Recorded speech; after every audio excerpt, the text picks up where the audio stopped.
Note বাতিলের পর কেটে গেল দুটো মাস, কিন্তু সরকারের ঘরে কত বাতিল নোট এলো তা এখনো জানাতে পারেনি মোদী সরকার। টাকা তোলার ঊর্ধ্বসীমা কবে উঠবে তা এখনো জানাননি প্রধানমন্ত্রী। কিন্তু নোট বাতিল নিয়ে রাজনৈতিক চর্চা এখন অব্যাহত। কালো টাকা ইস্যুতে রবিবারও প্রধানমন্ত্রীর নিশানায় বিরোধীরা। ঘুরিয়ে ফের বিরোধীদের কালো টাকার সমর্থক বললেন নরেন্দ্র মোদী।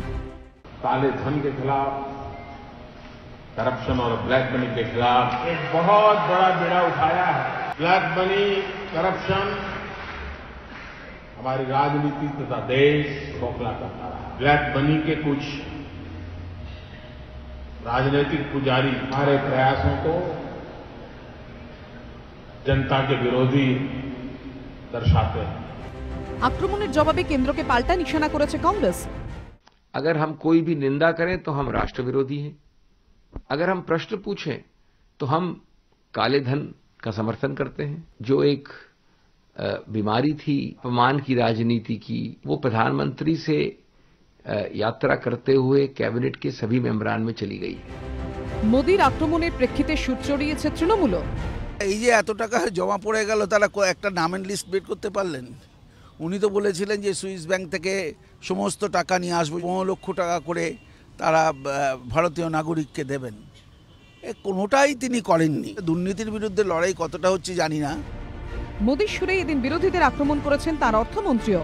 নোট বাতিলের সিদ্ধান্তের প্রশংসা করে নিজের ব্লগে অরুণ জেটলি লিখেছেন, প্রধানমন্ত্রী যখন ভবিষ্যৎ প্রজন্মের কথা ভাবছেন তখন কি করে সংসদের আগামী অধিবেশন ভণ্ডুল করা যায় তার উপায় খুঁজছেন রাহুল গান্ধী। দলের সহসভাপতিকে এই কটাক্ষের জবাব চড়া সুরে দিয়েছে কংগ্রেস।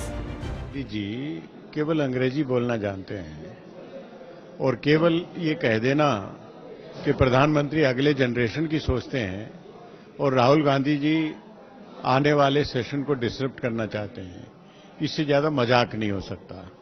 पिछला सेशन किसने डिसरप्ट किया था?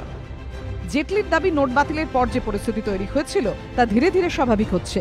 যদিও বিরোধীদের প্রশ্ন, এটিএম ব্যাংকের ছবি তো সে কথা বলছে না। 90 दिन बाद एटीएम्स फंक्शनिंग शुरू हुए, उसमें से 60% से ज्यादा में पैसा नहीं है। लोग अपना खुद का पैसा विड्रॉ नहीं कर सकते। कौन से कानून, कौन से नियम के अंदर कोई नहीं जानता। क्यूज इतनी लंबी हैं कि उनको आप गिन नहीं सकते और मौतें उन क्यूज में 100 से अधिक हैं। মোদী সরকারের হিসেব অনুযায়ী 500-1000 টাকার নোট বাতিলের পরে 15,44,000 কোটি মূল্যের নোট অচল হয়ে গিয়েছিল। সূত্রের খবর, অর্থ মন্ত্রকের অনুমান ছিল এর মধ্যে থেকে 3 থেকে 5 লক্ষ কোটি টাকার ব্যাংকে ফেরত আসবে না, যা আসলে কালো টাকা।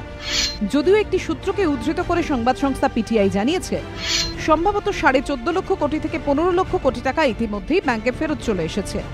এখানেই প্রশ্ন তুলছে বিরোধীরা। তাদের বক্তব্য, সব টাকা যদি ব্যাংকেই ফিরে আসে তাহলে কালো টাকা কোথায় গেল?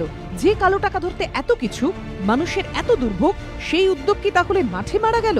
যদিও বিজেপির পাল্টা যুক্তি, ব্যাংকে টাকা জমা পড়লেই তো আর কালো টাকা সাদা হয়ে যায় না। এবিপি আনন্দ।